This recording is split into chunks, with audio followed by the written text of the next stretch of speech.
The Centurion Project. Written by the 8th Day of Night.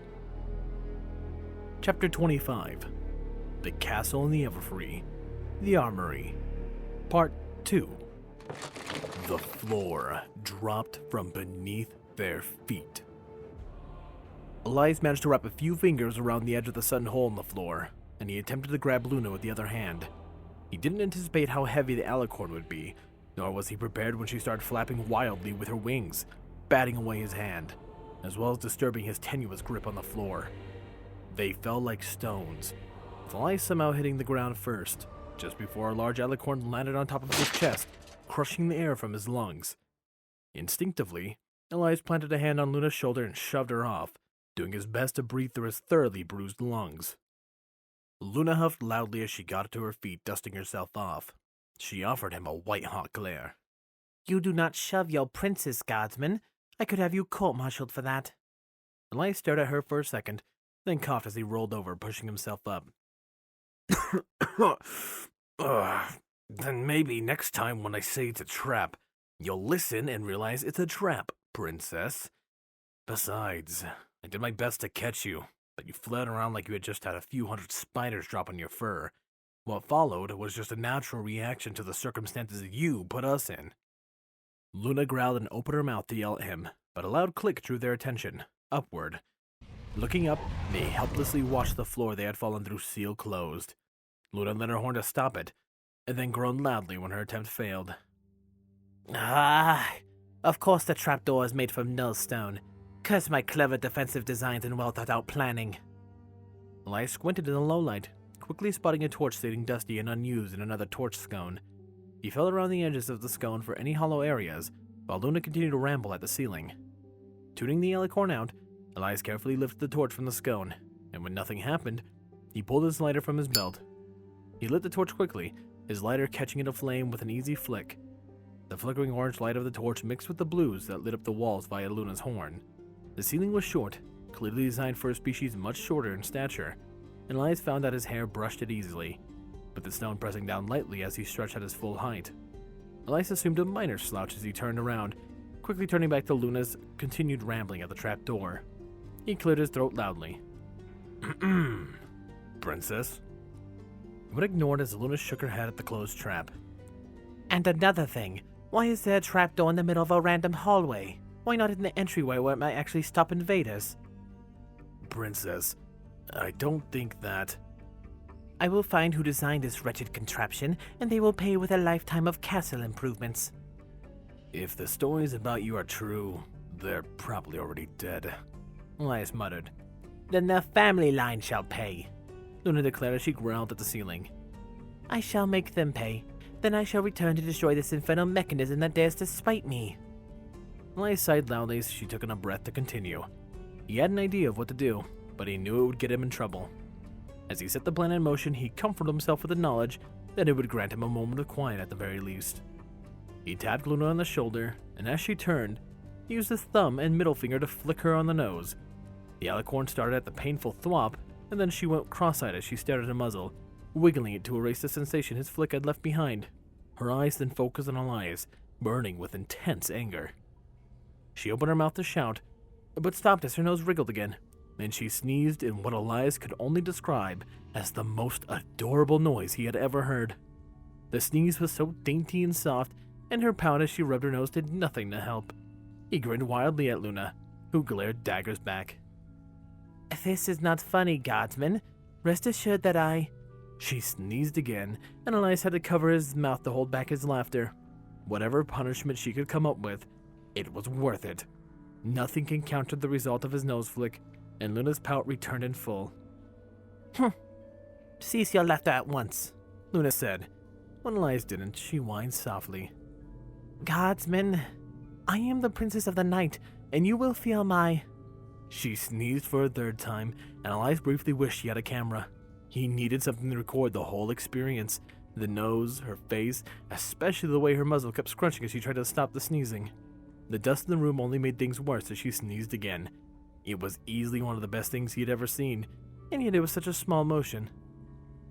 Luna, noticing his unwavering smile, plopped down and continued to pout as she rubbed at her nose to ward off more sneezing. Her green eyes tried to bore into his as she stared at him. This is not funny, guardsman. I should have you punished for striking my muzzle in such a manner. Elias shrugged. Maybe, but there's no punishment on Earth or yours that could make me forget Princess Luna sneezes like a newborn kitten. If it makes you feel any better, it makes you look positively adorable. Luna huffed loudly. Huh. I am Princess of Equestria, guardsman, not some neighborhood cat. She ran a hoof through her hair and sat up, trying to look prim and proper. I am meant to be a beautiful and respected, not soft and meek. Elias rolled his eyes and turned his back on the alicorn, using the light of the torch to look forward.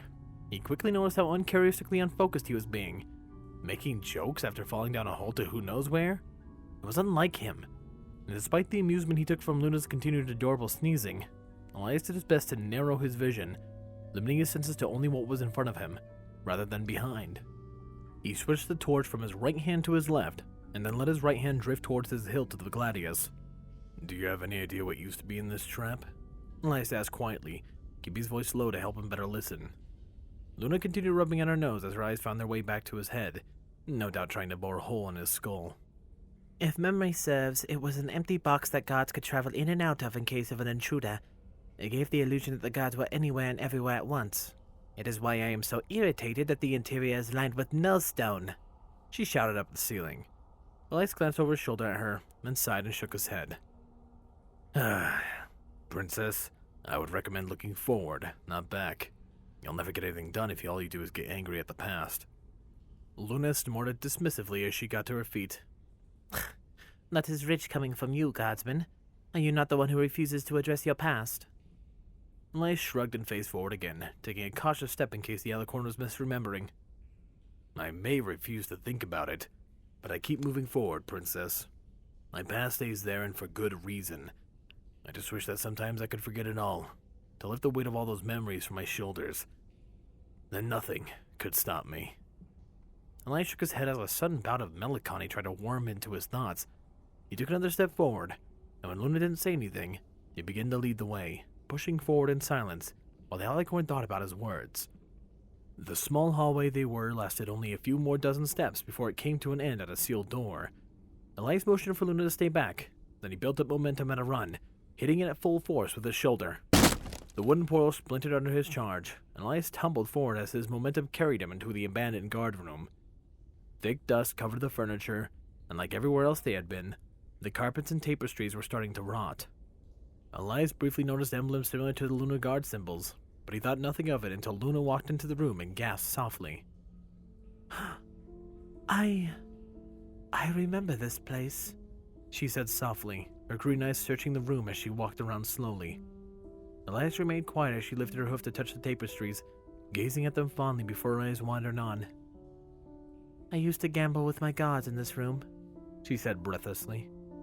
Every morning it was the first thing I did. I could have gone to sleep or eaten breakfast, but I came here. It was some of the only ponies that ever complimented my night sky. It is one place I could truly relax. You know where we are then? Elias asked leadingly. He could understand relishing fond memories, but they needed to move and find a way out. He didn't feel like listening to bookbinder's scoldings about getting lost, and Luna sighed and nodded. Indeed I do. I apologize, guardsman.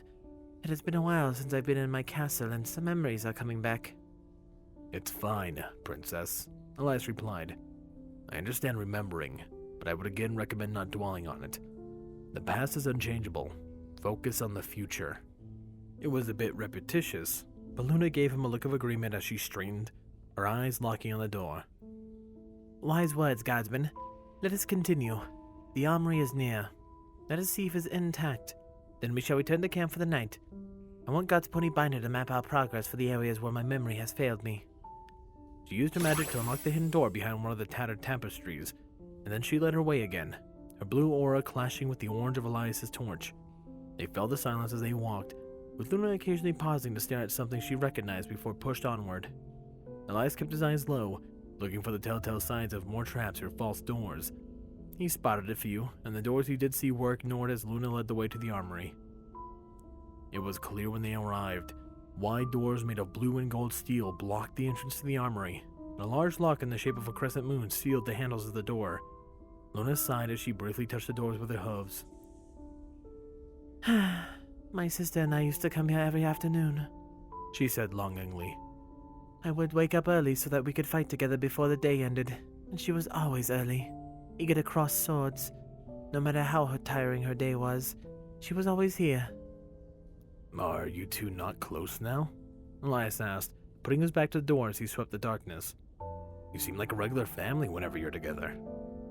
Luna gave a slow nod and lit her horn, her magic coursing through the lock's mechanisms. Indeed we are, and I am grateful that Celestia was so eager to forgive and forget my transgressions as Nightmare Moon. It is not the same, though, and sometimes I wonder if my return has a further burden on my sister's mind. The matters of the state weigh heavy on her always, and we so rarely have time to relax together. But perhaps this is my fault. Despite the emptiness of my court, I never make time for her. She sighed and the door clicked and began to open. Our relationship is of no import now. What is this place? Looking to the dusty, cracked walls around them, her ears pinned themselves to the sides of her head. Perhaps I was not ready to come here.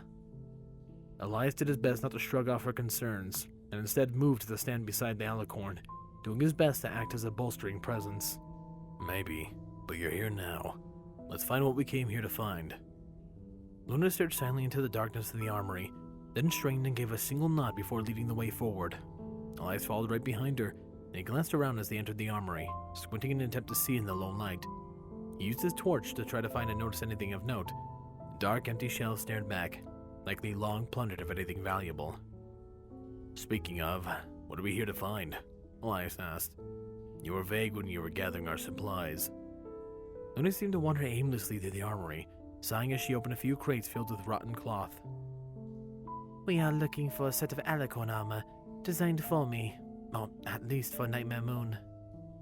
I thought Nightmare Moon was destroyed, Elias replied, pushing back a rod curtain. A thick, silvery set of armor stared back, its helmet towering over Elias's head. The stand was a good foot taller than he was, and though it was extremely bulky looking, the armor looked strangely humanesque. He held back the curtain and looked to Luna. Princess, what about this? Did you have giant humans you haven't told me about? Luna snorted and shook her head as she crossed the room to approach the armor. Nay, Godsman. This was for a Minotaur clan chief I proceeded to join my rebellion. The histories are very cut and dry concerning Nightmare Moon, but in truth she was born of many years of festering hate and jealousy, and I schemed frequently to build my forces to do battle with my sister. It took a carefully crafted alliance to contest the throne, and only after months of battle was my sister able to ambush me and send me to the moon with the elements. Elias glanced back to the armor. Then why is this here? You'd figure to go back to whatever Minotaur was supposed to use it. Supposed to, indeed, Luna agreed. The cow turned his back on me when he learned his clan would be used in combat against Celestia. I put a lance of moonlight through his chest for the betrayal. Luna scoffed and turned away from the armor. I was under some sort of impression that betrayal mattered. As hypocritical as that is, in truth, I was nearly mad with jealousy, and things like logic held little sway. He no more deserved to die than I deserved to rule Equestria alone. Perhaps when we return with a larger group, we can have it smelted down to make a plate or some such. Elias could feel the tension in the subject, so he let the curtain drop and he moved away, letting his eyes comb through the dark armory once more. So, Elias said, changing the subject. This armor of yours, what's so special about it that we need to come here? It was made of a rare meteorite that only passes Equus once every 5,000 years. Luna replied as she rolled the carpet up, scanning the floor for any signs of a trapdoor. The cluster last appeared 2 decades before my banishment, and it took everything Tia and I had to bring down one of the massive stones. Fortunately, it contained enough ore to create 2 sets of armor, one for each princess. She sighed as she brushed past a banner bearing her cutie mark. It was pure luck that I was wearing a duplicate lunar steel set when I confronted my sister that final time. Otherwise, it would have been destroyed by the elements, and she would only have the only set. Elias caught a glint of something in his torch, and he bent over, looking under another empty armor stand. I'm assuming the material makes it stronger than your average steel? Elias asked, covering his mouth to avoid inhaling dust. There was definitely something under it, and if he stretched, he could probably reach it. Elias set his torch somewhere where it wouldn't catch anything on fire, then flattened onto his belly, reaching beneath the armor stand. He grasped at the glinting object. It was just out of reach. Luna didn't notice his struggles as she made her way down to the left wall of the armory, searching for various vacant compartments. It is stronger in every way, and it amplifies any enchantments put on it, Luna replied. The material is tougher than even dragon scales, and it never wears or fades. If it is damaged, simple spells can mend it completely. Most importantly, however, it is the application it gives to alicorn magic. Any words whispered about Celestia and I being goddesses would come true in that armor, and if we ever faced the most dire of straits, we could bind the armor to our skin, forming a second 9 invulnerable skin. It is the most powerful tool, and it is one I loathe to leave unaccounted for. Elias grunted in reply as his middle finger snagged the strap on the leather object it was tied to. He pulled it beneath the armor stand and held it up to the torchlight. Blowing the dust off as he watched the small crescent spin in his grip, it sparkled like a star as it twirled, illuminating the room easily. It was almost as if it were amplifying the torchlight.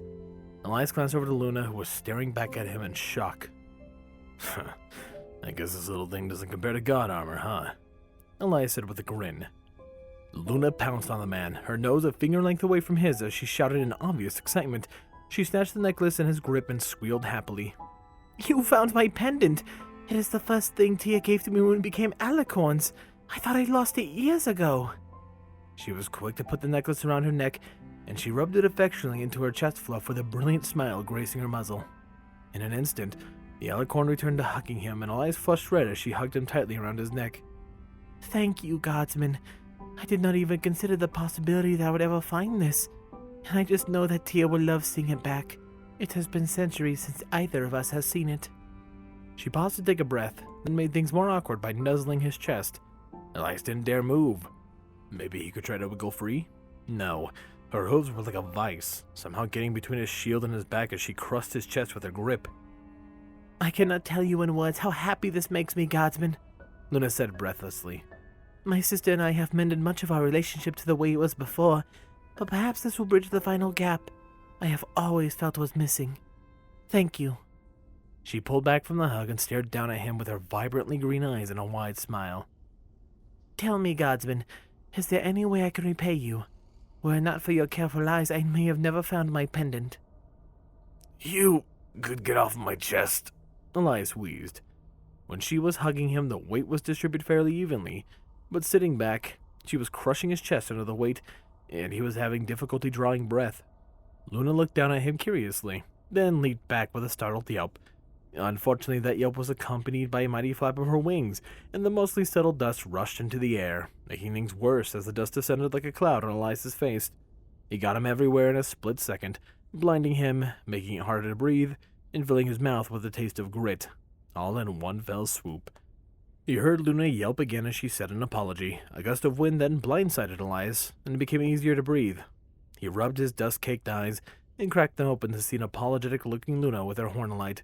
She smiled sheepishly at him, and Elias quickly noticed that she was completely clean, while he was covered in dust. He shot a glare at the alicorn. I apologize, she said. I seem to have gotten overexcited.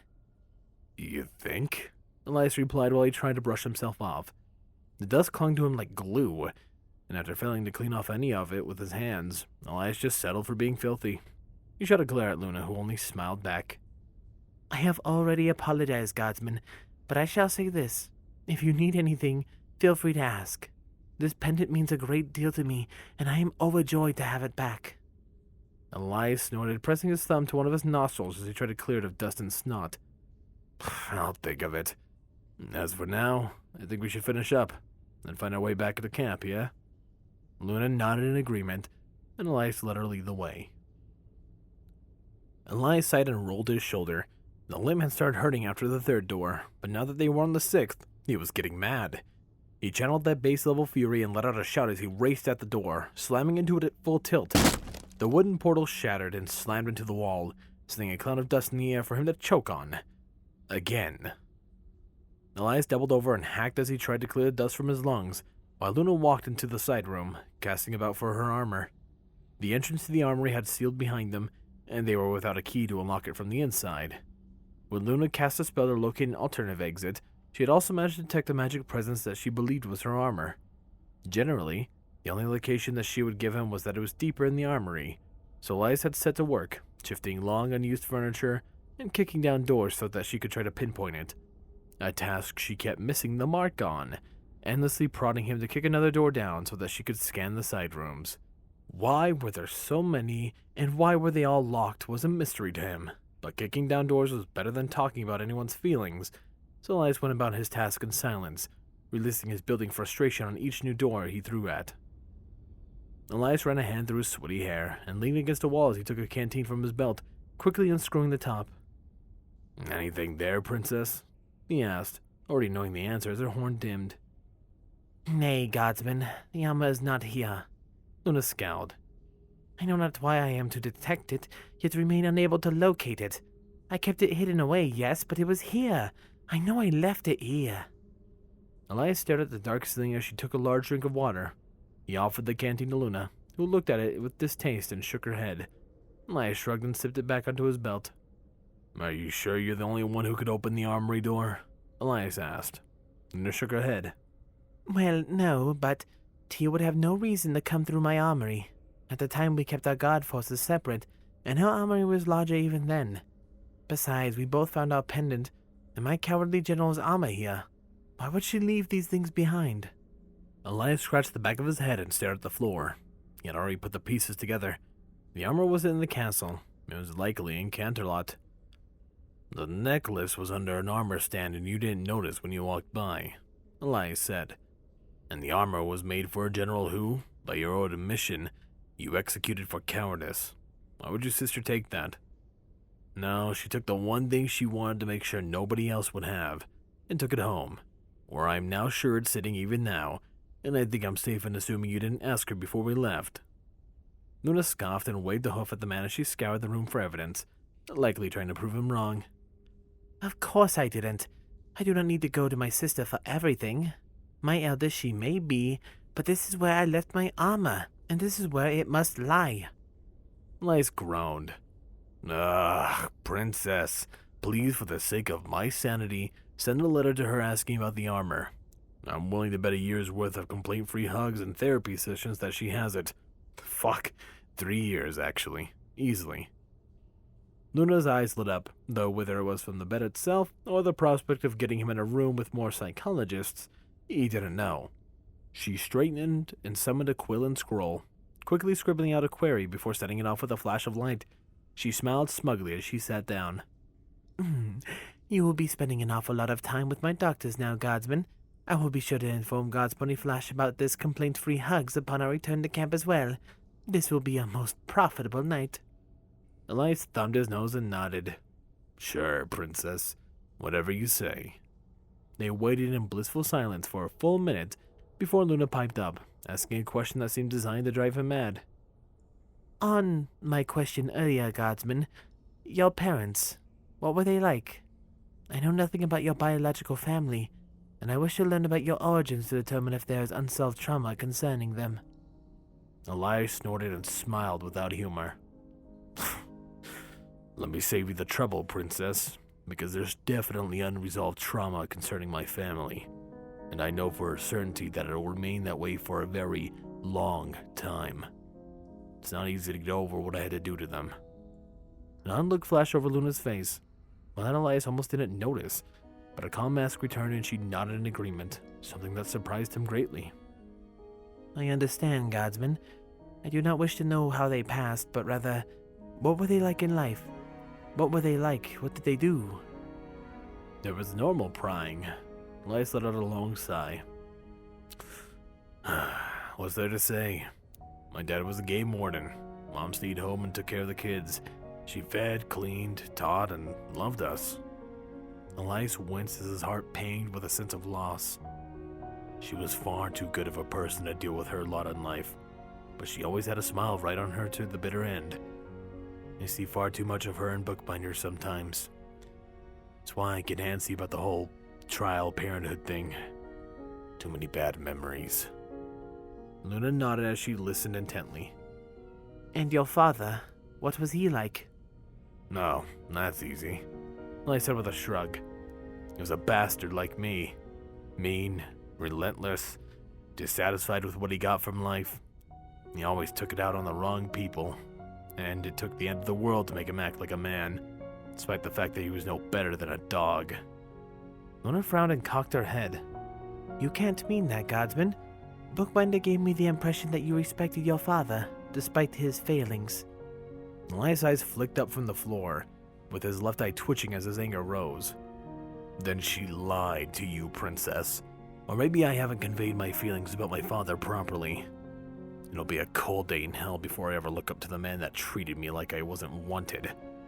I will never think a positive thought about that man who came from a bar every night, spending far too much money for nothing in return, and who then beat the one woman who showed me more love in an afternoon than that worthless fuck gave me in a lifetime, simply because she wouldn't let him strike me or my sisters.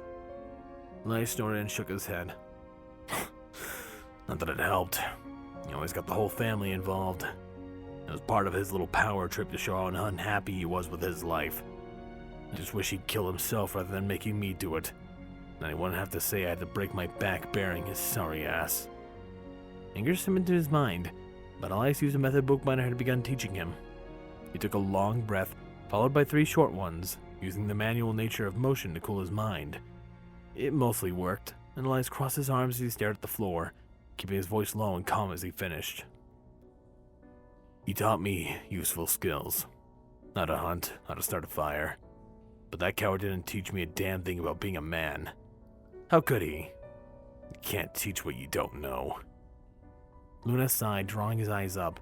The Alicorn looked sympathetic as she said, My apologies, Guardsman. I should have known better than the press on the subject when you dodged the question earlier. What is done, however, and I must ask, do you feel any closure about letting his anger out, or does it continue to burn at your mind? Elias shrugged. For him, he's never on my mind. I get irritated, mad maybe, but never angry. He isn't worth my anger. I didn't grieve him then, and I don't pay him mine now. The only word I will say in his favor is that he taught me how to be cruel, and he was an expert on the subject. And your mother? Luna asked, trying to shift the focus from the conversation away. Your sisters? Elias shrugged again. I miss them. But I'm smart enough to know that they wouldn't even look at me like I am now. I think it's better that they died early. And my only wish was that it was faster. Luna frowned again. Elias could tell that she wasn't happy with his words, but what did she know? She hadn't lived through hell. Didn't know what it took to do so. He couldn't be angry at her ignorance, though, and he let his risen irritation slip away as he took a long breath. She didn't know and wouldn't know. He had answered her questions well enough, and anything else she might ask was superficial at best. Easy to deflect her answers sufficiently. Luna let out a final sigh as she slowly shook her head. Let us speak of this no further today, Guardsman. I do not wish to sour our mood more than it has already become. Do you have anything you wish to speak to me about, or would you like to wait in silence while we wait for my sister's reply? Elias scratched his head, then twitched nervously as a bit of mild embarrassment rose from his mind. He had no idea where it came from, but he knew why it came. Despite the sudden downturn in their conversation, and despite the ache in his shoulders, he had been a relative good time. Certainly a more adventurous time than usual, and he knew one pony was solely responsible. He knew what he should say to express his gratitude, but giving things wasn't something he did often.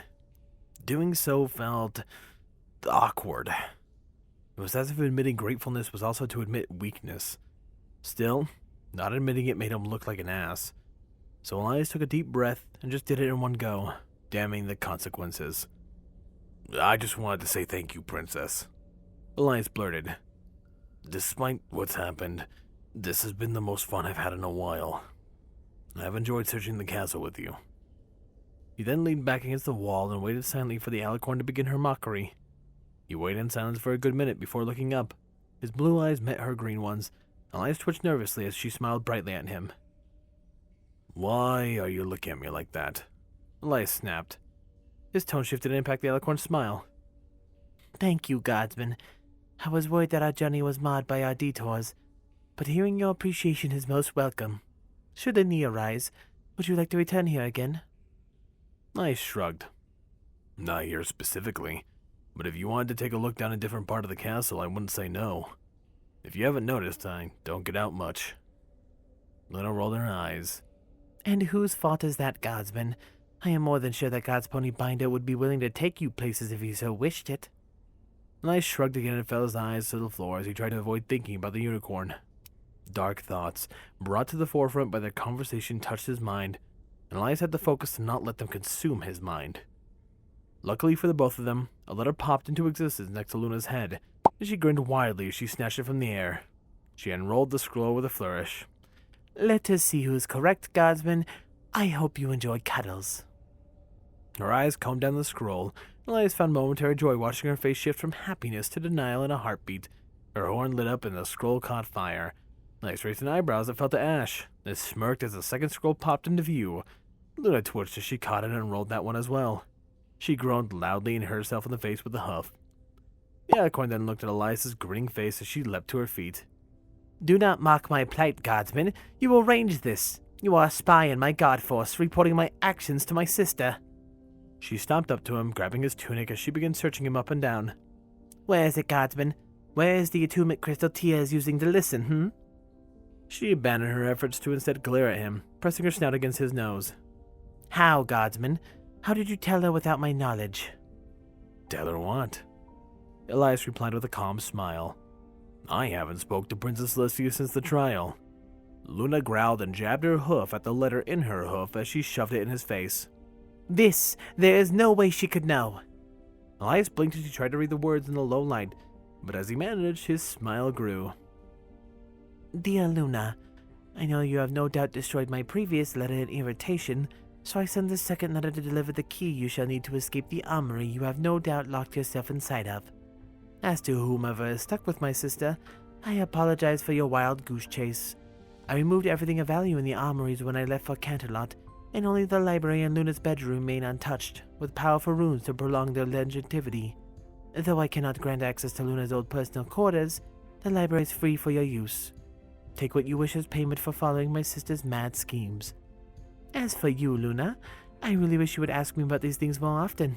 I could save you so much trouble, and we could get a chance to catch up. I miss our snuggling sessions so much, and I wish that we could talk to each other Elias stopped reading as the letter began growing personal. He cleared his throat as Luna backed away. Princess, I would recommend reading the bottom portion of the letter. Luna scowled at him. And how do you know that I don't already read the entire thing? Elias rubbed his eyes and did his best to hide a grin. All right then, Mooney. I hope you and your sonny have a good talk when we get back to Canterlot. Luna stared at him in horror, then flipped the letter over, scanning the words quickly. Her eyes widened to the size of dinner plates, and she looked at him with fear. Please, guardsman, you cannot speak of this, she whispered. I did not know Tia spoke of our old fillyhood names. I will do anything and give you any reward. Please speak to nobody of this. Elias snorted. That's 2 favors from a princess in one evening. Think my odds might be changing. He smiled at the alicorn. My lips are sealed, princess. Just remember that I have leverage now. I could rule the world with my knowledge. Luna scoffed. It is not that valuable, guardsman. Merely of minor embarrassment. Elias nodded in false agreement. You're probably right. It should be fine to tell Captain Nightshade then. She's trustworthy enough, right? Luna hit him like a club to the chest, slamming him to the wall as she looked at him with pleading eyes. Anyone but Nightshade! That mare will ruin me if she finds out! Luna bellowed. Elias tried to cover his ears as they rang with the force of 100 hammers, all banging away at his brain.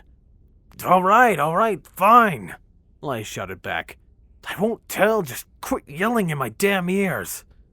Luna blinked at him, then backed away sheepishly as Elias opened his jaw, trying to make his eardrums pop. He shot a glare at her as she messaged his battered ears. Really? That bad, huh? Had to make me deaf? Luna looked away in embarrassment, her cheeks flushed red. The good captain is a close friend, but she would tease me relentlessly if she found out I ever went by Mooney. I would need something of equal value on her, but there is nothing. She is very plain, and her history is much simpler than my own. I cannot compete with such slander. She looked like she was going to shout again, so Elias waved her down. Fine, princess.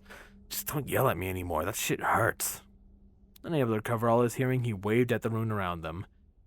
Can we leave now? I think I'm done with this little adventure, for now. Not a word to Nightshade? I already said I wouldn't, and you owe me. Don't worry, Moody. I won't tell. Luna sighed and rubbed at her forehead. I suppose I deserve that. Very well. Let us depart, guardsman.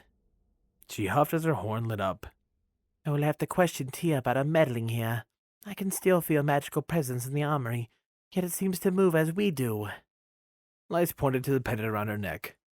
What's your necklace made from, princess? Luna glanced downward, then groaned loudly as they vanished from the dark halls. There we go. A very great chapter. I love seeing a very casual Luna and Elias just loosen up a little bit. Just a little bit. Not a lot, but enough to have fun, you know? And with Luna being a lot more touchy and Elias not freaking out about it. It's great. Good to see. What else is good to see are my wonderful Patreons.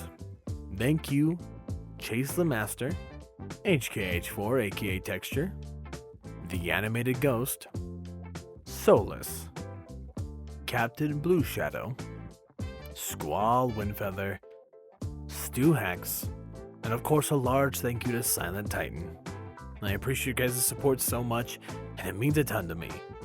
If you want other ways to support me, well, liking, subscribing, and leaving a comment down below for the algorithm helps a ton, but your viewership is more than enough. Anyways, this has been Firehearth. Have a wonderful day.